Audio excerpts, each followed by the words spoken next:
Soyez les bienvenus dans votre émission Génération News sur Medi 1 TV Afrique. Au sommaire, nous parlerons en première partie des troubles de la concentration, pourquoi et surtout comment se concentrer face aux nombreuses sollicitations de notre quotidien. Le mouvement NAPI, qu'en est-il réellement? Le retour aux cheveux crépus est-il effectif sur le continent? Comment comprendre les codes de cette philosophie qui semble encore être floue chez beaucoup de femmes? Les réponses en deuxième partie d'émission. Et pour en parler, aujourd'hui, j'ai le plaisir de recevoir Melila. Melila, vous êtes Community Manager.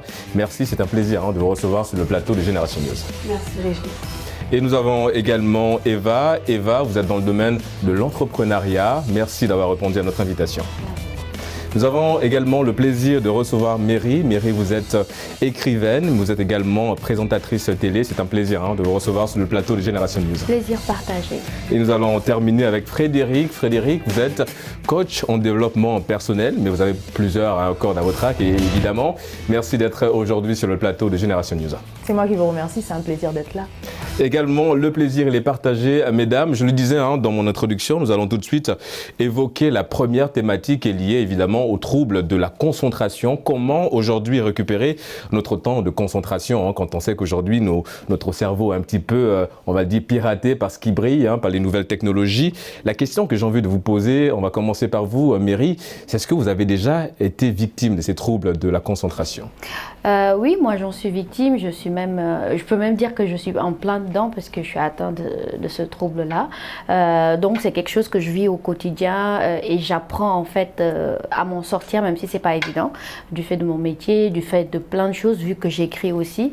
Donc je suis obligée de vraiment d'essayer de vaincre ça en fait. Justement parce qu'à partir du moment où on est écrivaine, ça demande beaucoup de concentration pour éviter ce syndrome de la page blanche. Oui, ça demande beaucoup de concentration, mais aussi d'inspiration. Enfin, chez moi, c'est beaucoup plus ça, parce que j'ai un esprit assez rebelle, assez turbulent, on va dire. Et donc, il ne respecte aucun code, mais c'est plus l'inspiration. Alors, je m'inspire de plein de choses, mais pour écrire, on va dire, contrairement à certaines personnes qui ont envie de rester dans le calme ou bien devant la mer, moi, j'ai besoin de mettre de la musique à fond et du dancehall. Pour vous concentrer, vous avez besoin du bruit autour de vous. Voilà, moi j'ai besoin de bruit, j'ai besoin d'écouter une émission, un show TV, du dancehall, du reggae, mais en tout cas que j'entende du rythme. Voilà. Et c'est pareil pour vous, Frédéric, comment vous gérez ces troubles de la concentration? Alors, c'est vrai que moi aussi, ça m'arrive beaucoup. Pareil pour toi aussi. Ça m'arrive beaucoup parce que j'écris beaucoup. Aussi, je suis beaucoup dans mes projets, il y a beaucoup de choses que j'écris. Et effectivement, j'ai du mal à me concentrer parce qu'il y a beaucoup d'éléments parasites en fait, le téléphone, les bruits extérieurs, je suis maman, donc les enfants et tout ça. Et c'est vrai que moi, la technique de la déconcentration pour mieux se concentrer, c'est quelque chose qui fonctionne avec moi. Pareil pour toi, j'ai besoin de musique et précisément du jazz par exemple pour Oui, parce que ça reste une musique assez apaisante, le jazz. Voilà, apaisante cérébralement, c'est très apaisant et donc moi j'ai besoin de ça pour me retrouver dans mon univers et vraiment me déconcentrer pour mieux me reconcentrer. Voilà. Et vous, Eva, vous avez besoin de quoi pour vous concentrer au juste? Vous déconnectez également, un petit peu comme Frédéric? Oui, bon, je peux dire que j'écoute de la musique, mais pas de jazz, ni de ballad, ni autre en fait. Je suis plus dans le reggae. J'aime écouter le reggae en fait, ça m'amène autre part et ça me... Oui, on a besoin de ce petit voyage-là. Exactement, ça me permet de me concentrer, je suis dans mon comment dirais-je, dans mon monde en fait, quand j'écoute ça. Donc, sinon, ça va. On peut dire que c'est le téléphone qui me déconcentre. Et comment vous faites? Vous déconnectez complètement quand vous avez besoin d'être concentré? Vous mettez votre téléphone en off, comme on dit? Impossible. Et vous, comment vous faites justement, Melila, la concentration? Vous êtes dans le domaine, évidemment, on a oublié de le dire, vous êtes dans le domaine également du multimédia, ça demande également beaucoup de concentration. Exactement. Alors moi déjà, contrairement à elle, moi j'aime pas le bruit, c'est-à-dire je ne peux pas travailler au milieu du bruit, sinon je vais carrément être déconcentrée, donc j'ai besoin du silence. Moi, c'est carrément le silence. Comme ça, avec le silence, je pourrais mieux faire les choses. Est-ce que ces troubles de la concentration, Mary, ça vous a déjà un petit peu porté préjudice dans votre monde professionnel, par exemple? Oui, enfin, je vais pas dire plus d'une fois, mais oui quand même parce que, comme je l'ai dit tantôt, moi j'ai besoin de musique et quand tu es dans une entreprise, tu n'as pas forcément le droit d'écouter de la musique à moins de mettre tes écouteurs. Donc voilà, et surtout quand tu es dans un bureau que tu partages avec d'autres, tu ne peux pas forcément, parce que ça dérange les autres. Voilà, donc une fois il m'est arrivé d'écrire un long mail. Vraiment, j'étais vraiment fatiguée. C'est un très très long mail. Et au lieu de l'envoyer à la personne, je l'ai envoyé à une autre personne. Parce que en fait, d'un coup, ce jour-là, j'avais oublié mes écouteurs. Il n'y avait pas autant de bruit, tout le monde était calme et ça me dérangeait. Je tapais du pied, je cherchais en fait, mais bon, j'y trouvais pas et j'ai fait une erreur d'envoi. Heureusement que voilà, on a toujours la possibilité de dire c'est une erreur d'envoi, mais bon, voilà. Exactement. Je voudrais revenir sur ce que tu as dit, parce que ça m'arrive souvent, c'est-à-dire lorsque je suis en train de faire quelque chose, de faire des recherches ou je sais pas trop quoi. Ça fait en sorte que je me déconcentre vite. C'est la raison pour laquelle j'ai besoin du silence. Parce que s'il y a du bruit, je ne saurais pas ce que je vais faire en fait. Je ne saurais pas ce que je suis en train de faire. Donc c'est vraiment important de pouvoir se focaliser et d'être discipliné par rapport à ce qu'on fait. Vous partagez cet avis, Eva, la discipline dans ce qu'on veut faire pour arriver à se concentrer? Oui, je pense bien que la discipline, c'est la base de tout en fait, on peut dire. Et en même temps aussi s'organiser. Il faut s'organiser, se faire un emploi du temps qui pourra te permettre de... Voilà, de mieux être concentré de suivre ce programme-là. N'empêche, même si moi je ne le fais pas, moi je préfère aller.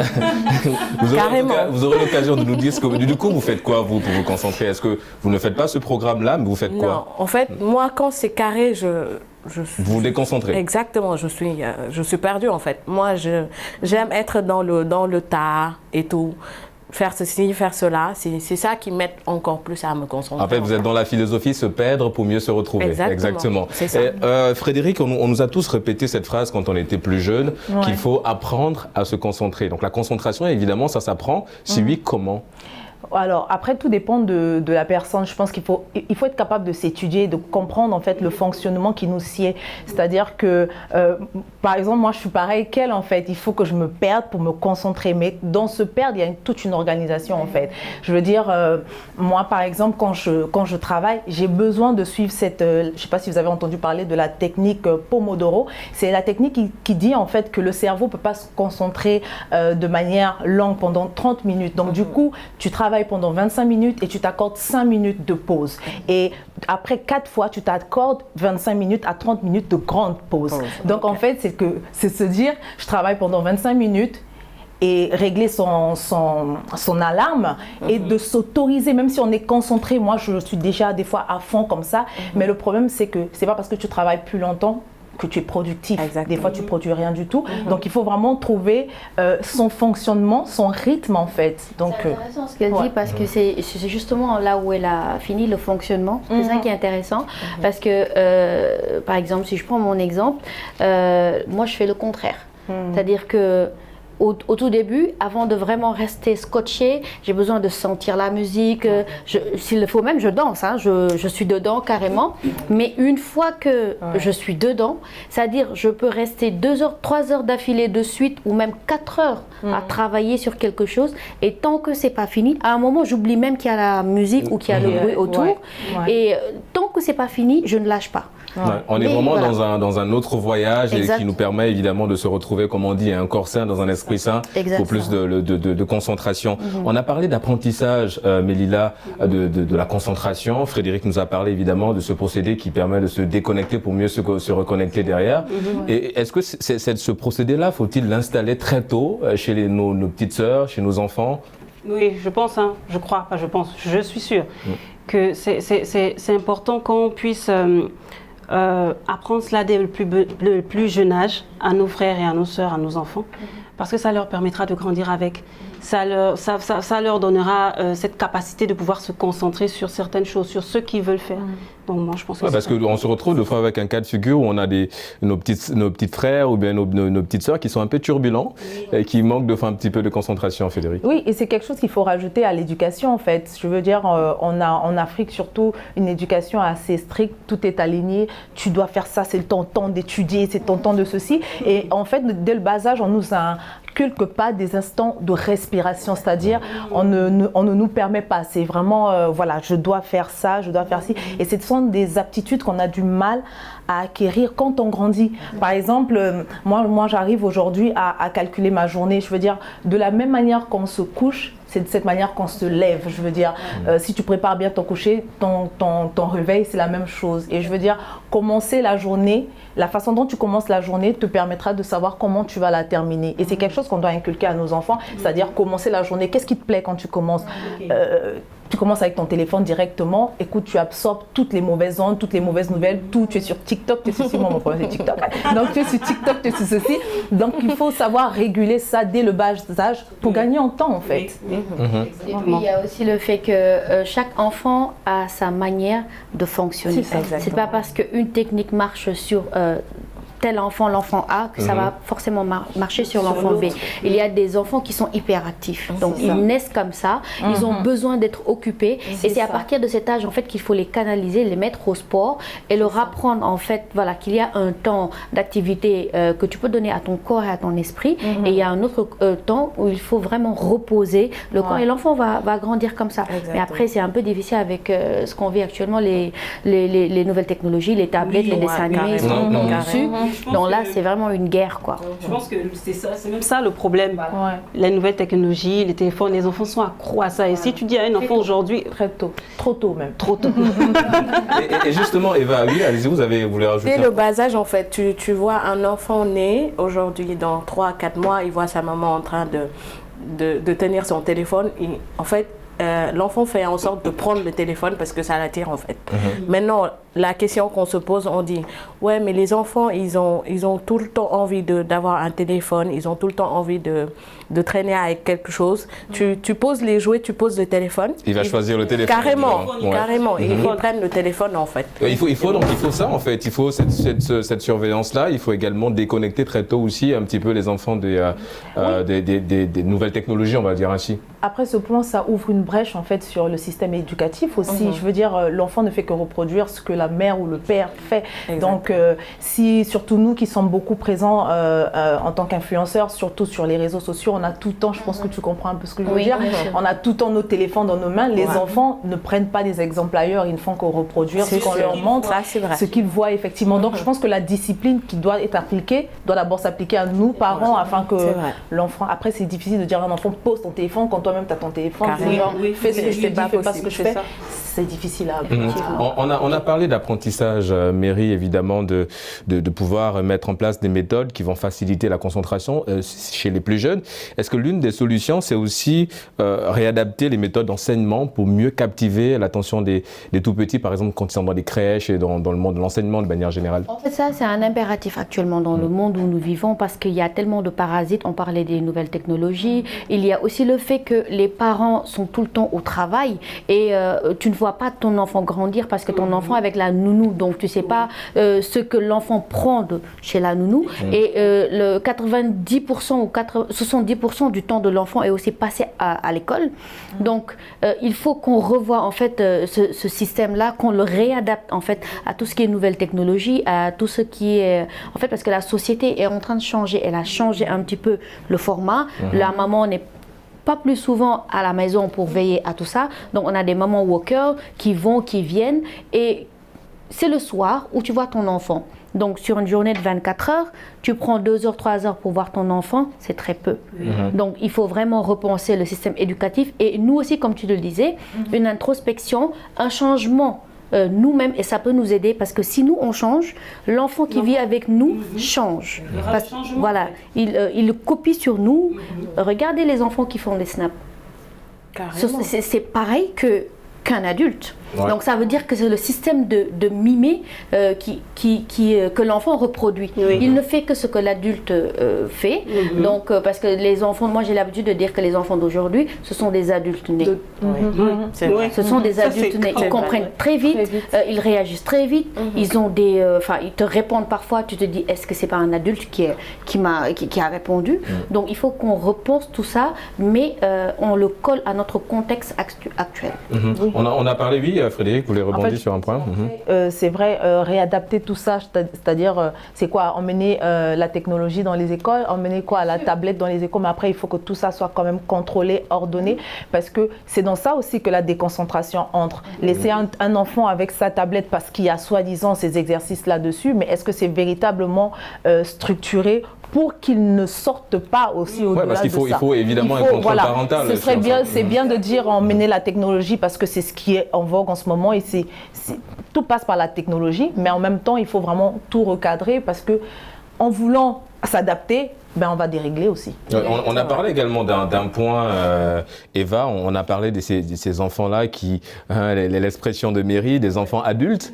Et malheureusement, ces enfants adultes, comme l'a souligné également Frédéric, lorsqu'ils sont, par exemple, en classe, ils sont tout de suite déconcentrés parce que, voilà, on a besoin de tout le temps d'être au contact de la tablette et ça pose en tout cas le problème de l'échec scolaire parfois également. Carrément, parce que je peux dire, un enfant qui est comme moi, qui est accro à sa tablette et tout, imaginez, au lieu d'aller à l'école pour se concentrer par rapport à ce que la maîtresse ou le maître dit, l'enfant a envie de prendre sa tablette, de rentrer chez lui, il a hâte pour pouvoir prendre la tablette pour jouer ou pour regarder sur YouTube. Ça dépend en fait.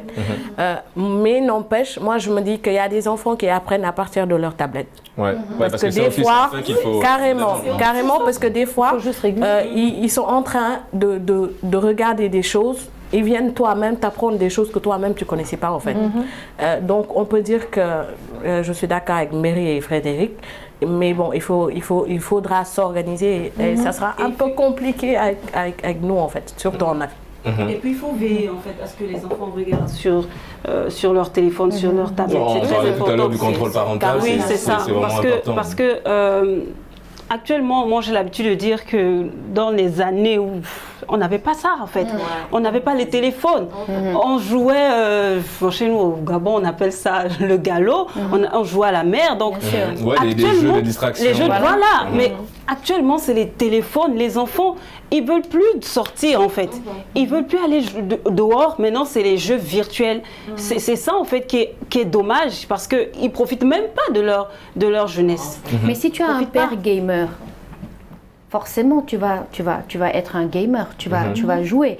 Si tu as une maman addicte de téléphone, parce que la maman va vouloir se débarrasser de toi, te calmer en te donnant un téléphone, en te donnant de la tablette, pour qu'elle puisse veiller, vaquer à ses occupations. Donc moi ce que je dis, c'est que ok, le temps d'école avec les technologies, mais une fois à la maison, on coupe la télé, on coupe les tablettes, on coupe les téléphones, tu vas lire, tu vas jouer et tu vas discuter. Voilà, la maman prend le temps. C'est vraiment la responsabilité des parents aussi quelque part. Le temps de jouer avec son enfant, de l'aider dans les jeux de société. En fait, ça c'est une bonne stratégie en fait. Oui, mais moi je me dis que malheureusement les enfants n'ont pas eu la chance que nous on avait. C'est-à-dire nous on avait nos mamans à la maison. Malheureusement eux n'ont pas leur maman. Bon, on peut dire quoi, on va pas dire ça, pas tout le monde, mais il y en a, la plupart, tu descends, tu trouves pas la maman à la maison. Que tu n'as pas envie de sortir, tu prends ta tablette, ton téléphone, tu joues en fait, parce que je me dis que c'est ça qui t'aide en fait. Moi j'ai un système parce que j'ai un gosse de 4 ans à la maison qui est beaucoup plus turbulent et tout. Moi je garde tout. C'est-à-dire, même quand je passe pas la journée, elle est avec la nounou, j'appelle une ou deux fois, qu'est-ce que tu fais? Est-ce que tu joues? Est-ce que tu fais ci? Est-ce que tu vas colorier? Il me dit, maman, et ma tablette? Je dis, j'ai caché ta tablette. Donc, si tu veux ta tablette, on va la voir le samedi. Si tu joues, si tu fais, tu as tes jouets. Je sais pas, moi, construire des châteaux. Voilà, c'est ça. Donc, c'est difficile aujourd'hui d'être mommy worker, mais c'est possible en fait. Je veux dire, il faut soi-même en fait s'organiser à distance aujourd'hui. Tout ce qu'on a, la nouvelle technologie et tout, il n'y a pas que du méfait en fait. Il y a aussi des avantages. Ça nous permet aussi de surveiller nos enfants à distance, de savoir ce que la nounou fait, de contrôler. Je veux dire, aujourd'hui, beaucoup de parents, quand les enfants grandissent, ouais, tu n'es pas concentré, tu lis pas tes leçons, tu ne machines pas, mais il faut voir à la base déjà ce qu'on a enseigné. Moi, ma mère, elle travaillait, mais c'est pas pour autant que, voilà, en grandissant, j'étais tout le temps sur mon téléphone. J'avais des moments où je passais avec mes frères. Elle nous a habitués aux choses simples de la vie. Aujourd'hui, la technologie est là.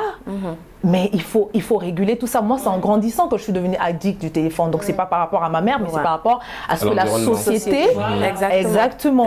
Donc, je veux dire, aujourd'hui, c'est la responsabilité de nous, en tant que parents, de se dire, ça, non, ok, ça, si, mais à ce moment et pas à ce moment-là, de tout réguler en fait. Et revenons un petit peu évidemment sur ce principe même de concentration. On a évidemment souligné la concentration très tôt chez les jeunes, comment évidemment installer ce processus-là, ce procédé-là. Mais évidemment pour nous qui sommes dans le monde professionnel, nous qui sommes évidemment des acteurs très actifs, comment aujourd'hui lutter véritablement contre ces troubles de la concentration? Est-ce que pour être mieux concentré, il faut être impliqué davantage dans la tâche qu'on aimerait faire? Mélila, si vous avez une vidéo à rendre ou bien un contenu, un projet à rendre, pour être mieux concentré, il faut déjà être impliqué, avoir envie de rendre réellement ce projet-là.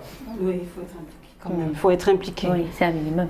Oui, parce que bon, tu te focalises sur ce que tu fais. Tu as un objectif à atteindre, tu sais que tu dois le faire, donc tu dois le faire. Et rien ne doit te distraire en fait. Rien ne doit te distraire. Parce que si tu es distrait... on a le sourire d'Eva qui en fait, rien ne doit te distraire parce que tu dois faire quelque chose en fait. On prend un exemple, tu dois réaliser une émission sur, je sais pas, n'importe quoi, sur les femmes violées par exemple. Tu dois te concentrer sur ce thème, tu dois faire des recherches sur ce thème. Maintenant, si quelque chose vient te distraire, évidemment, ça fausse tout. Mais est-ce qu'il y a d'autres facteurs, par exemple, au niveau de l'environnement, qui peuvent nuire, qui peuvent en tout cas faciliter ces troubles de la concentration? Moi, je pense que oui, en fait. Il y a tous les facteurs. Il y a des facteurs familiaux dans nos familles. Tu peux te lever, tu as des problèmes. Tu te lèves, tu as reçu un appel qui vient complètement chambouler ta journée. Il y a ton collègue aussi, sa tête ne te plaît pas. Il te fait pas attends, il te fatigue. Il y a plein d'éléments qui entrent en jeu. Mais moi, je me dis, en fait, aujourd'hui, en entreprise, faut que les entreprises, les chefs d'entreprise et tout ça pensent justement en termes de ressources humaines, qu'ils pensent aux moyens de rendre leur personnel plus effectif, plus efficient ou plus productif. Quand on voit par exemple dans des pays asiatiques, ils ont pu en fait mettre des systèmes de jeu dans l'entreprise. Il y a des trucs où vous pouvez vous évader. Il y a des psychologues, et nous ici on est toujours en mode tu fais tes 8 heures, il y a 1 heure de plus. Genre, c'est ça, c'est casser un petit peu le rythme. C'est parce que plus on avance, écoutez, plus on grandit, nos capacités aussi mentales, si je peux dire, ou psychologiques, ne sont plus les mêmes. On n'est plus comme un enfant qui a dû...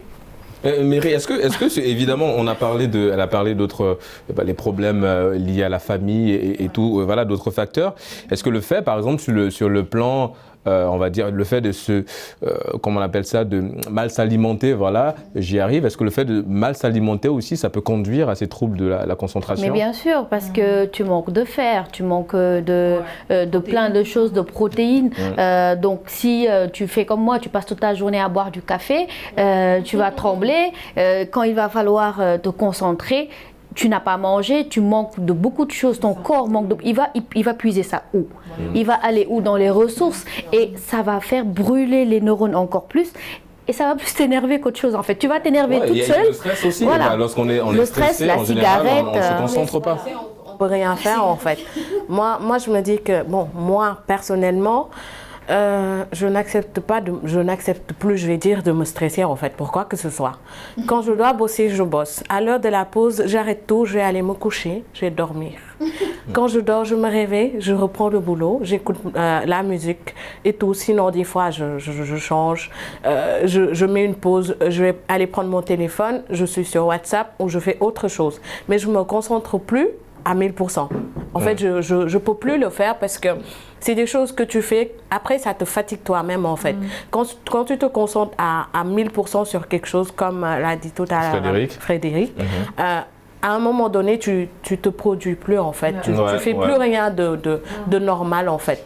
Maintenant, si tu te donnes un temps d'arrêt, tu vas aller discuter avec les collègues, bavarder un peu, ça te booste à nouveau. Tu reviens et évidemment la petite pause magique qui repose le cerveau. Mais Lila, Eva a également souligné un point qui est très intéressant. Elle a parlé de dormir.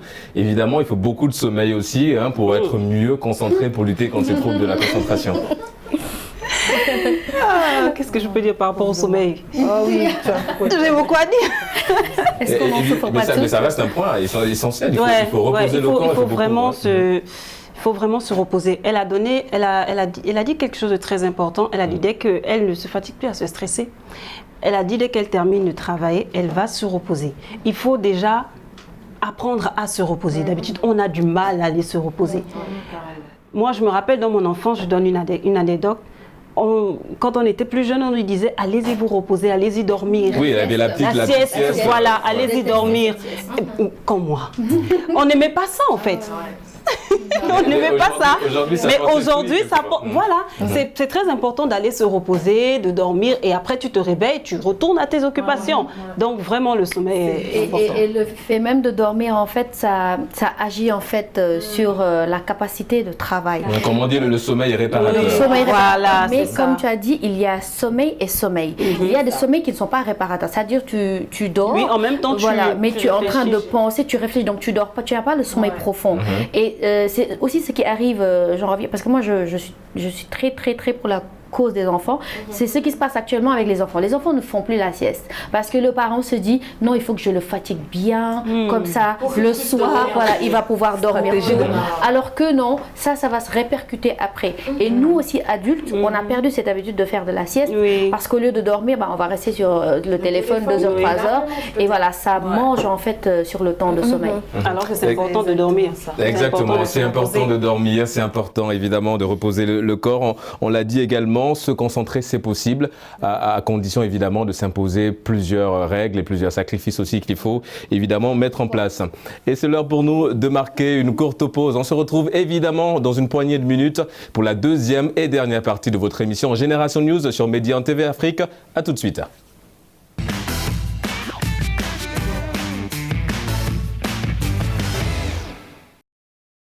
De retour dans votre émission Génération News sur Média TV Afrique.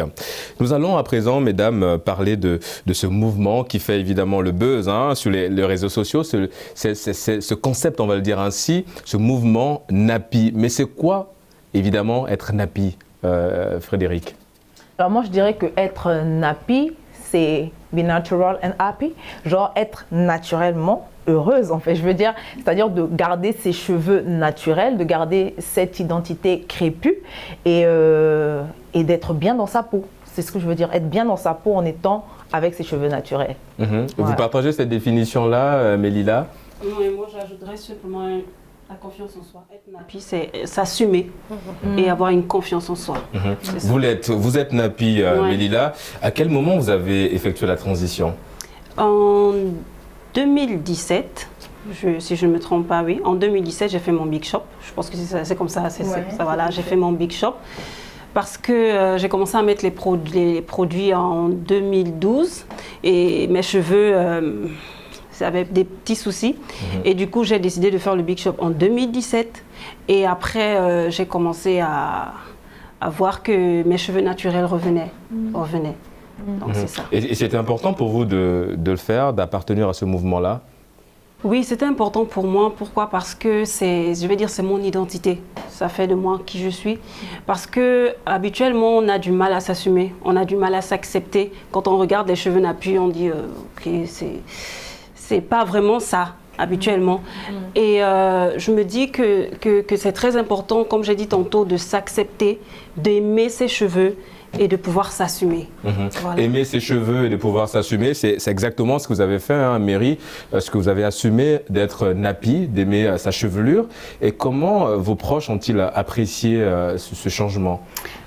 En fait, il faut d'abord savoir pour moi que être nappy, ça va même au-delà du fait d'avoir des cheveux crépus. Je suis nappy, mais j'ai choisi aujourd'hui de venir avec ce foulard, par exemple, parce que pour moi, ça rentre dans la culture nappy. Donc, être heureuse, être fière de son identité culturelle. Mais je vais vous dire quelque chose qui va vraiment vous faire rire. J'étais contre le nappy. C'est-à-dire, je ne supportais pas les filles nappy. Bon, je sais pas, en fait, c'était peut-être des préjugés que j'avais, et je sais qu'encore beaucoup de femmes l'ont, parce que je me disais, voilà, ce sont des présumés féministes qui sont là, voilà. Donc, chacun sa manière de faire, et je n'étais pas une nappy. Moi, j'étais une accro au défrisage et au brushing. Je me coupais les cheveux, j'étais en mode brushing. Je me rappelle que ma meilleure amie me disait, rejoins le mouvement nappy. mais j'ai jamais voulu de ça. Et il a fallu que je tombe enceinte. Du coup, le gynécologue me dit interdiction de se défriser les cheveux. Et je suis restée comme ça, une année. Presque, parce qu'après l'accouchement, tu n'as vraiment pas le temps de... Voilà. Donc, et finalement, j'aimais bien la texture de mes cheveux. Donc, moi, j'ai pas fait de big shop. J'ai juste fait une transition et j'ai laissé mes cheveux défrisés, partir tout seul. Ouais. Ça a pris le temps parce que, pour moi, en fait, quand tu rentres dans un mouvement, quand tu deviens nappy, il faut savoir d'abord dans quoi tu rentres. Il faut vraiment prendre la pleine mesure de ce que tu fais. Ce n'est pas juste un mouvement de mode comme certains. Exactement, c'est que ça ne se limite pas qu'à la coupe de cheveux, Frédéric, c'est un mouvement plus profond que ça en fait, être nappy.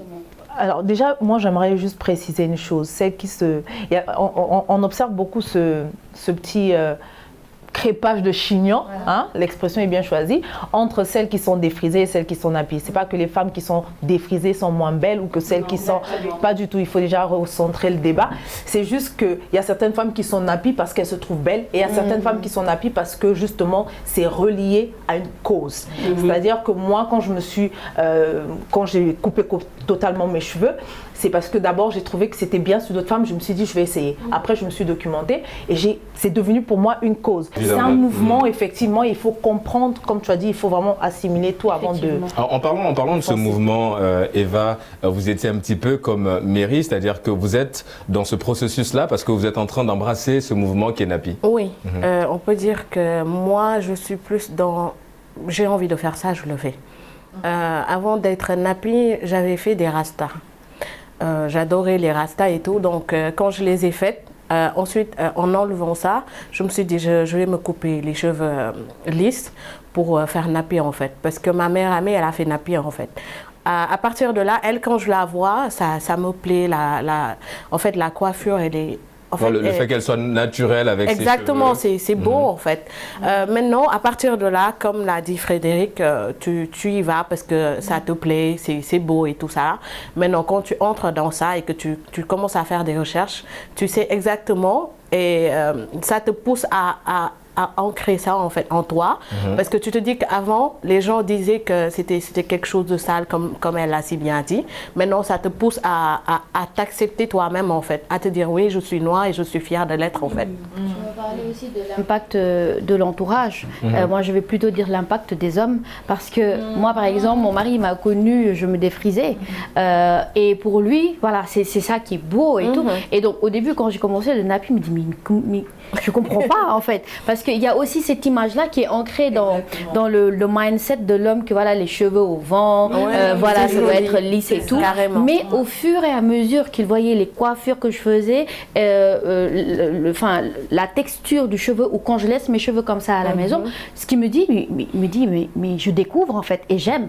Donc c'est-à-dire c'est à nous aussi de faire aimer à nos hommes ce qu'est le nappy, les cheveux. Et justement, je pense que le processus a un petit peu démarré déjà avec vous. Je pense que beaucoup de femmes sont dans ce processus-là. Oui, Mélina. Moi, je me dis qu'ils veulent nous faire ressembler à leur sœur, je vais dire ça comme ça, c'est-à-dire les cheveux lisses en fait. Voilà. Non, mais est-ce que vous aujourd'hui, quand vous êtes lancé dans ça, dans le mouvement nappy, vous n'avez pas eu cette philosophie? Vous, c'était aujourd'hui de vous accepter d'abord. C'est ce que vous faites aujourd'hui. Oui, moi je m'accepte, mais avant, on n'avait pas cette connaissance-là. On n'avait pas cette connaissance que nos cheveux, c'est notre identité, c'est qui nous sommes.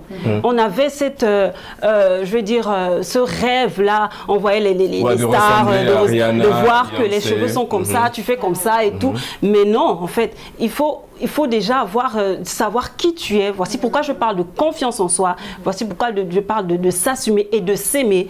Voilà, en fait. S'assumer et s'aimer, oui, Frédéric. Je pense que, en fait, moi, ce que j'ai envie de dire aussi, c'est que c'est pas que le cheveu naturel il est beau en fait, c'est que le cheveu naturel est beau quand toi tu l'assumes en fait. C'est comment toi tu vas, il y a des personnes qui ont des cheveux complètement durs quoi, mais la façon de le mettre en valeur, c'est ce qui fait que waouh, je peux mettre mes mains là-dedans.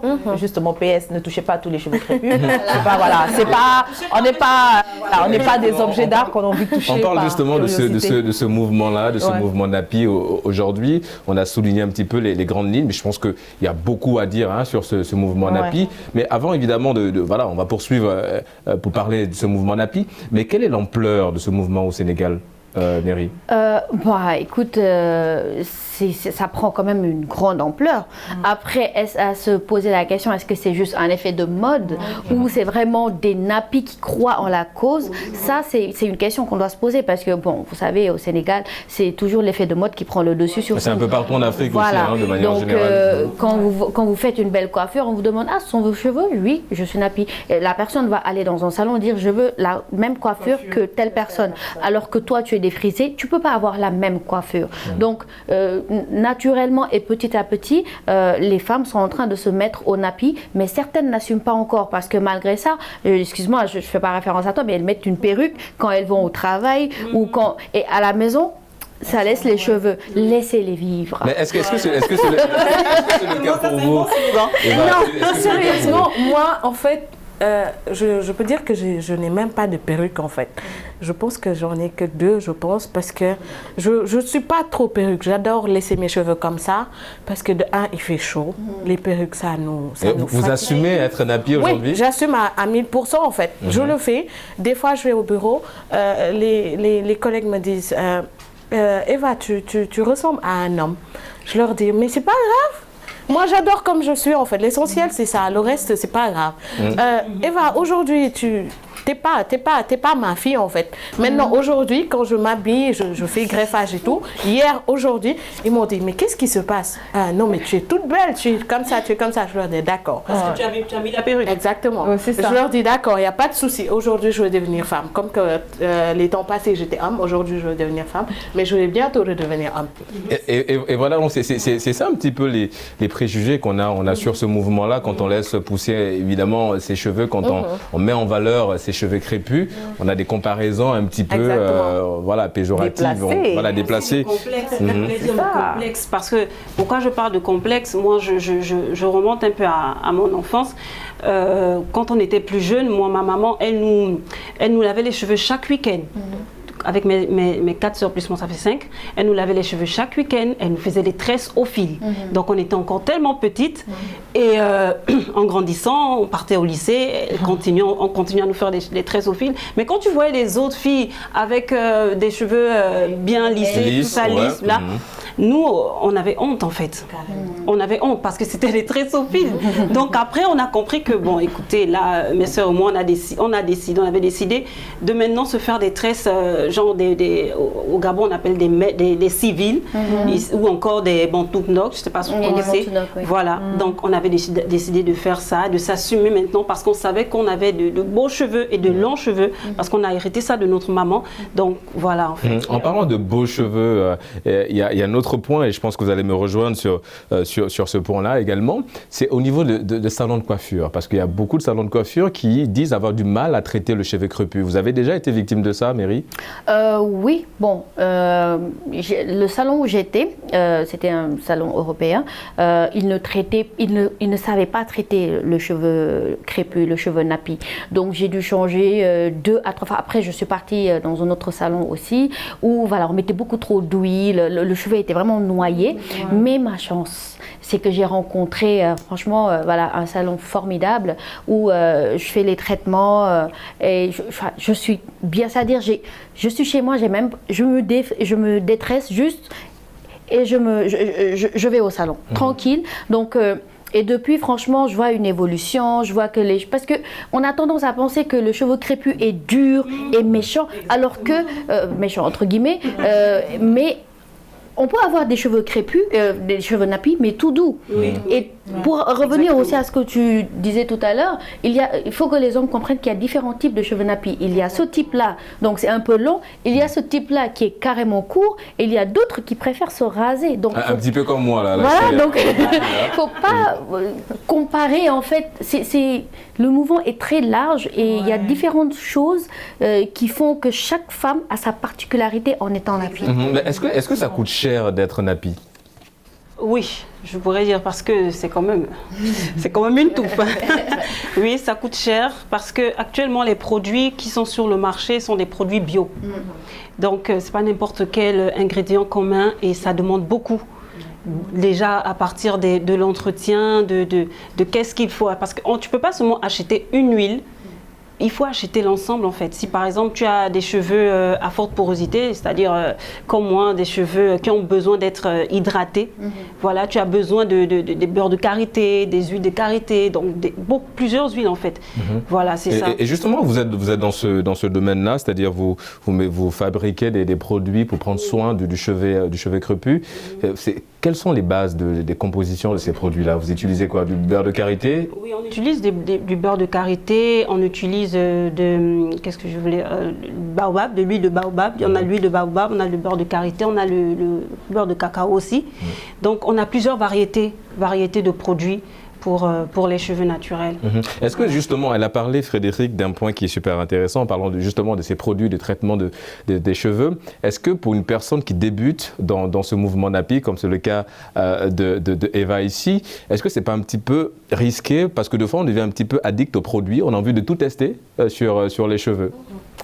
Alors moi je veux parler de mon expérience, je veux pas casser les marques et tout. Je sais que en fait on a tous besoin, en fait, voilà, chacun doit trouver son rythme. Même moi, personnellement, je suis de celles qui ne vont pas au salon, je suis de celles qui n'utilisent pas des marques, je suis de celles, en fait, qui créent leurs produits, qui utilisent tous les produits naturels qu'elles ont à portée de main. L'oignon, l'ail, de l'huile de ricin, moi, c'est ce qui m'a permis de faire pousser mes cheveux quand je les ai totalement rasés, quand j'ai fait mon big shop. Donc, voilà, en fait, oui, effectivement, c'est risqué parce qu'après, on ne nous vend plus parce qu'après, il y a ce système de je n'achète pas le produit, j'achète la marque. Parce qu'on est arrivé dans certaines marques qu'on ne va pas citer, c'est que les gens maintenant, ah oui, c'est telle marque, ah oui, j'y vais. Mais en fait, on ne pense pas vraiment aux bienfaits que ça apporte à notre cuir chevelure et on achète véritablement la marque. Moi, je refuse de tomber dans ce piège des marques. Donc moi, je suis très à la maison, faire mes propres produits. Après, je comprends toutes ces femmes qui utilisent les produits parce qu'on n'a pas tout le temps aussi. Voilà, des fois, voilà, on n'a pas tout le temps. C'est vrai que oui, allez-y. Je la rejoins quand tu dis que c'est cher. Moi, j'aurais plutôt dit, ça dépend. C'est cher, c'est pas cher. Parce que être nappy aussi, il y a aussi les aliments, ce que tu manges. En fait, tu es ce que tu manges. Donc, les cheveux, si tu manges bien, légumes, ça va pousser. C'est-à-dire, naturellement, ça pousse. Tu t'hydrates. Même, il y a le savon avec lequel on se douche, tu peux le laver avec. Tu vois, donc on a un petit peu les moyens artisanaux. Oui. Après, c'est à nous, par exemple, si on veut vraiment quelque chose de sophistiqué, d'aller vraiment au salon. Oui, Eva, vous voulez rebondir sur un point? Bon, je vais juste dire que ça me fait comprendre beaucoup de choses. Comme vous le dites tout à l'heure, je suis nouveau dans ça. Je n'y connais pas beaucoup trop. Sérieusement, je ne me fatigue pas avec ma tête, en fait. Je lave la tête. Je prends du karité, je l'hydrate et puis sérieusement. Voilà, c'est un traitement naturel comme disait Mary. Et Frédéric, elle a également souligné un point qui évidemment, ce point touche beaucoup de jeunes filles et de femmes sur le continent. C'est l'incompréhension justement de ce mouvement, de ce concept. Pourquoi aujourd'hui il semble encore être flou chez beaucoup de femmes? En fait, il semble être flou chez beaucoup de femmes parce que déjà, en fait, le truc, c'est que la société nous a imposé des standards de beauté. Donc, on a des standards de beauté sur toutes les affiches. On a la femme aux longs cheveux bien défrisés, avec le brushing qui tient bien toute la journée. Et donc, ce sont des standards qu'on nous a imposés. Donc, c'est difficile pour les femmes aujourd'hui de se retrouver. Être nappy et engagée, c'est-à-dire, il y a d'autres qui sont nappy pour la beauté parce qu'elles se trouvent bien, mais être nappy et engagé, ça va plus loin qu'un effet de mode parce que l'effet de mode, ça disparaît. Demain, on ne sait pas. Aujourd'hui, c'est nappy partout, par-ci, par-là, très Sophie dans tous les shootings, mais demain, on ne sait pas, demain, on sera dans quoi. Mais celles qui sont engagées vont garder ça. Pourquoi elles vont garder ça? Parce que c'est notre identité. Parce qu'en fait, le collant, vous savez, il y a certaines coiffures qu'on faisait avant qui étaient même les coiffures en fait des chefs en fait des villages ou quoi. Le chef avait une certaine coiffure et tout. Et tout ça a été rasé. C'est des coiffures qu'on retrouve aujourd'hui. Qu'on retrouve aujourd'hui. Exactement, modernisé. Et si c'est un effet mode, ça veut dire que ça va passer comme le tracé de sourcils aujourd'hui. Nos mères ne traçaient pas pareil. Donc ça va passer. Et ce serait dommage en fait parce qu'on va véritablement perdre notre identité culturelle. Donc c'est exactement ça. C'est de rester avec cette identité culturelle. On a parlé évidemment de cette méconnaissance-là, Mary, de ces femmes-là, de ces jeunes filles qui ne connaissent pas le mouvement nappy. On a également oublié de le rappeler, vous êtes beaucoup sur les réseaux sociaux, vous êtes influenceuse également, vous parlez beaucoup de ce mouvement nappy. nappy, quel est le message que vous transmettez? En fait, c'est ce que j'ai dit tout à l'heure. Les cheveux, il faut les laisser vivre parce que qu'on en prenne soin ou pas, ils poussent. D'accord. Maintenant, tout ce qui est mouvement nappy, il faut comprendre. C'est-à-dire, en tant qu'adulte, bon, les jeunes encore, je peux comprendre, mais en tant qu'adulte, quand tu rentres dans un mouvement, il faut savoir où tu vas et vraiment s'impliquer. Et moi, ce qui est positif pour moi, c'est que je vois de plus en plus que la jeune génération embrasse le mouvement nappy. Donc, c'est d'elles-mêmes, elles se mettent au nappy. Maintenant, ce qui reste à faire, c'est que des personnes comme nous, on leur indique en fait ce que c'est que vraiment le mouvement nappy, l'implication, que ce n'est pas juste esthétique, c'est pas juste les cheveux, c'est du wax, c'est être bien dans sa peau, c'est vraiment faire les choses, être libre en fait, être free, être heureuse, s'accepter tel qu'on est. Tu vois. Et Mélina, est-ce qu'on est vraiment aujourd'hui, pour s'attacher à notre thématique, est-ce qu'on est vraiment aujourd'hui en train d'assister à un retour du cheveu crépus dans les sociétés africaines? Oui. Lorsqu'on regarde le phénomène nappy, on regarde que ce soit au Sénégal, que ce soit au Gabon ou partout ailleurs, on voit que la jeune femme a décidé de retourner au nappy. Pourquoi? Parce que c'est un symbole de fierté et de liberté. Avoir ses cheveux naturels, c'est vraiment ce qu'on m'a parlé, se sentir libre. Connaître son identité, savoir qui tu es, c'est ça en fait. Et comment oui, allez-y Frédéric. Et puis aussi ça, connaître son identité, c'est important que certaines, vraiment, c'est important de le dire, c'est important que certaines femmes prennent vraiment ça comme un engagement. Je pense qu'il y a quelques mois, je pense que c'était aux États-Unis, quelque chose comme ça, une jeune fille s'est fait renvoyer de son école parce qu'elle est venue avec ses cheveux crépus. Donc elle a juste osé enlever ses braids et venir avec ses cheveux naturels. Et donc on lui a dit non, vous comprenez en fait que là, voilà, on parle de droits de l'homme et tout, mais on n'accepte pas toutes les femmes avec leur identité unique. Ouais, au naturel. Et je pense que c'est même devenu vraiment un véritable engagement. Quand on va aux États-Unis, par exemple, on a vu le mouvement Black Lives Matter, il y avait beaucoup également des femmes qui ont décidé d'être afro et de valoriser davantage ce mouvement nappy. On a également parlé d'être nappy, qui l'est et qui ne l'est pas. Ça reste une philosophie. Aujourd'hui, par exemple, on a Eva qui a une perruque, qui a un tissage. Est-ce que si facilement elle dit aux gens qu'elle est nappy, on va dire évidemment non, elle ne l'est pas. Donc est-ce que être nappy, c'est aussi une philosophie en fait? C'est déjà, comme vous l'avez dit, c'est accepté, même si quelque part on ne défrise pas les cheveux. C'est toute une philosophie de vie en fait. C'est dire en fait, être nappy, c'est dire à sa frangine en fait que oui, t'es belle comme tu es en fait, et tu as la possibilité, c'est pas que mes cheveux sont extraordinaires, tu as les mêmes en fait, genre c'est peut-être les compositions comme on a dit, porosité ou non porosité, mais t'as aussi tes cheveux et tu peux être belle avec. Et c'est aussi lancer un message aux hommes que je suis ce que je suis en fait. Voilà. Je suis pas, c'est pas vous qui me définissez. Donc, exactement, c'est-à-dire qu'on peut être comme Eva, on peut être nappy. Le plus important, c'est de s'accepter. Avec ou sans cheveux, c'est de s'accepter. Exactement. On a aussi un gros souci dans ce mouvement-là. Enfin, un souci, c'est une manière de parler, évidemment. Parce qu'en fait, on a des nappys extrémistes. Par exemple, il y a des nappys qui affirment que pour être véritablement nappy, il va falloir tout raser. C'est-à-dire avoir la même coupe que moi. C'est un avis que vous partagez, Mary? Non, moi je ne partage pas cet avis parce que la preuve, je suis devenue nappy sans pour autant être passée par le Big Shop. C'est un mouvement que j'ai embrassé au fur et à mesure. Donc, le Big Shop, on est d'accord, c'est le procédé de tout raser, c'est ça? Oui, c'est justement le tout raser et de laisser renaître. Donc moi j'ai pris le temps de laisser pousser les choses et de voir la transformation. C'est ce qu'on appelle la transition. Moi j'ai fait la transition, elle a fait le Big Shop. C'est ce qu'elle a dit. Donc, pour moi, ce n'est pas parce qu'on rase tout qu'on est forcément plus nappy que celle qui fait la transition. Tu vois, l'essentiel, c'est, comme tu l'as dit tout à l'heure, c'est une philosophie, c'est comme la philosophie du reggae. Il faut être roots. Tu vois, avec les dreadlocks. Avec les dreadlocks. Donc, même le dreadlocks, il peut être considéré comme un nappy parce que ce sont ses cheveux. Oui, donc, en fait, c'est un large mouvement.